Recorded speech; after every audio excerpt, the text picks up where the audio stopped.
سن 9 ہجری میں جب بنو تمیم کا وفد آیا اور اس کے ایک خطیب عطارد بن حاجب نے مسلمانوں کو چیلنج کیا، تو رسول اللہ نے حضرت ثابت بن قیس کو حکم دیا کہ آپ بنو تمیم کے خطیب کا جواب دیجئے۔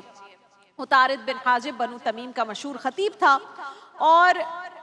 اس نے بڑے زور و شور کے ساتھ تقریر کی، اور جب اس کی تقریر ختم ہو گئی، تقریر کا خاتمہ ہو گیا، تو حضرت ثابت بن قیس اٹھ کر کھڑے ہوئے اور اللہ کریم کی حمد و ثنا کے بعد بڑا فصیح و بلیغ خطبہ دیا۔ اب آپ نے جو کچھ عربی میں کہا تھا میں کوشش کروں گی، ذرا سی کوشش کہ اردو میں اس کا ترجمہ، ان کی تقریر کا ترجمہ جو آپ تمام صحابہ کرام اور تمام وفود کے سامنے رسول اللہ صلی اللہ علیہ وآلہ وسلم آقائے دو جہاں کی موجودگی میں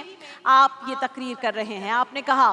تمام تعریفیں اس پروردگار کے لیے جس نے یہ زمین و آسمان بنائے، عرش و فرش پر اسی کی حکمرانی ہے، اس کی کرسی اور علم نے ہر چیز کا احاطہ کر رکھا ہے، اور جو کچھ اس کائنات میں موجود ہے وہ اسی کے فضل و کرم کا نتیجہ ہے۔ اور جب اس پاک پروردگار نے ہماری طرف رسول بھیجنا چاہا تو اپنی مخلوق میں سے سب سے بہترین ہستی کا انتخاب کیا، جو نسب کے لحاظ سے سب سے اعلیٰ ہیں، صداقت کے لحاظ سے سب سے زیادہ سچے ہیں، امانت داری کے لحاظ سے سب سے زیادہ امانت دار ہیں، اور ان کے قلب اطہر پر وہ کتاب نازل ہوئی جو پہاڑوں پر نازل ہوتی تو وہ اس کا بوجھ سنبھال نہ پاتے، ریزہ ریزہ ہو جاتے۔ اے اہل عرب،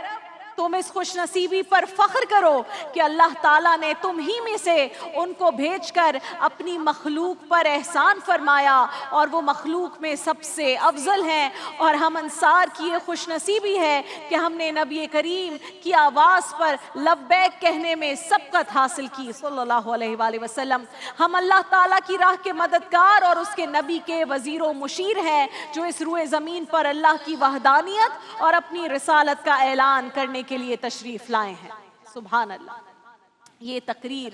حضرت ثابت بن قیس کا یہ فصیح و بلیغ خطبہ سن کر سرکار دو عالم صلی اللہ علیہ وآلہ وسلم اور تمام مسلمان جو اس وقت وہاں موجود تھے، صحابہ کرام جو لوگ موجود تھے، سب کے چہرے خوشی سے کھل اٹھے۔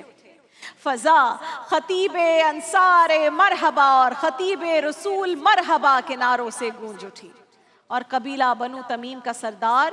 جس کا نام اقرا بن حابس بتایا جاتا ہے پکار اٹھا کہ میرے باپ کی قسم، ان کا خطیب ہمارے خطیب سے بہت بہتر ہے۔ اللہ اکبر۔ آپ کی آواز بھی ماشاءاللہ بلند تھی اور پاٹدار تھی، لہٰذا جب بھی کبھی کفار یا کسی اور بڑے مجمع میں کوئی اپنا خطیب پیش کرتا کہ یہ ہماری طرف سے تقریر کرے گا تو رسول اللہ صلی اللہ علیہ وآلہ وسلم، ہماری جانیں آپ پر قربان،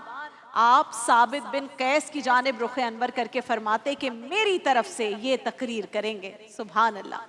یہ ایک عاشق رسول کے لیے ایک بہت بڑی سعادت کی بات تھی، مگر یہ سعادتیں اور یہ اعزازات اپنے ساتھ امتحان لاتی ہیں، آزمائشیں لے کر آتے ہیں، اور حضرت ثابت بن قیس کی آزمائش کا وقت آ گیا تھا۔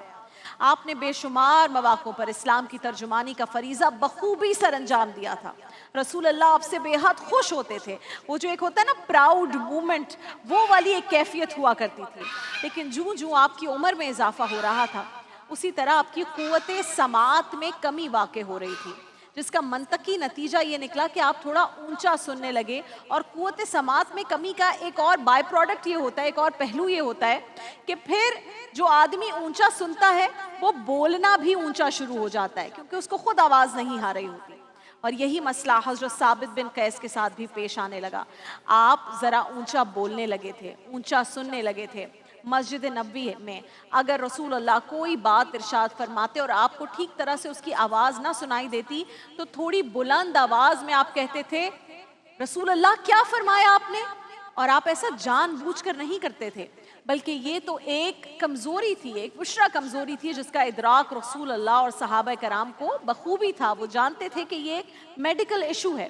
اسی لیے کبھی کسی نے ان کے اونچا بولنے کا برا نہیں منایا۔ مگر اتفاق سے ناظرین کرام انہی دنوں ایک ایسا واقعہ پیش آیا کہ جو حضرت ثابت بن قیس کے لیے ایک امتحان بن گیا۔ ایک روز رسول اللہ مسجد نبوی میں تشریف فرما تھے تو آپس میں مصروف گفتگو صحابہ کرام میں سے بعض کی آوازیں بے خیالی میں معمول سے کچھ زیادہ اونچی ہو گئیں۔ یہ سب انجانے میں ہوا، ورنہ صحابہ کرام تو رسول اللہ کے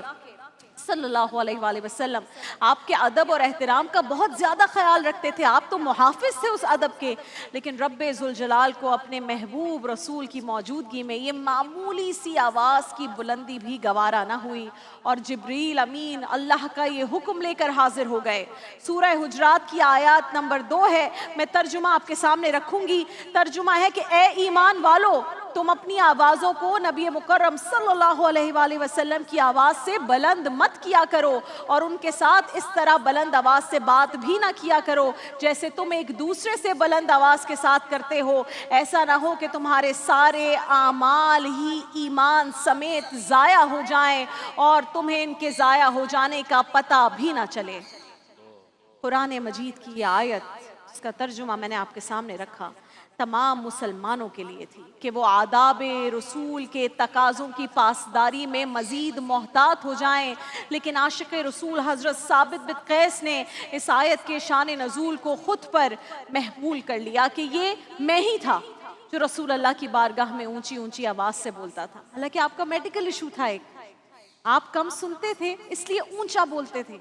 لیکن یہ سوچنے لگے کہ یہ آیت تو میرے لیے ہی نازل ہوئی ہے، مجھ سے کوئی کوتاہی ہو گئی ہے، سوچنے لگے کہ میرے تو اعمال ہی ضائع ہو گئے ہیں، اب میرا کیا ہوگا، میں بروز حشر اپنے رب کو کیا منہ دکھاؤں گا۔ اس خیال کا آنا تھا ناظرین کرام کہ آپ کی آنکھوں سے بے تحاشا آنسو جاری ہو گئے، آپ اتنا روئے کہ داڑھی آنسوؤں سے تر ہو گئی، اور اتنے شرمسار ہوئے کہ مسجد نبوی جانا ہی چھوڑ دیا، خود کو اپنے گھر کے پچھلے ایک کمرے تک محدود کر لیا، آپ نے کھانا پینا تک چھوڑ دیا۔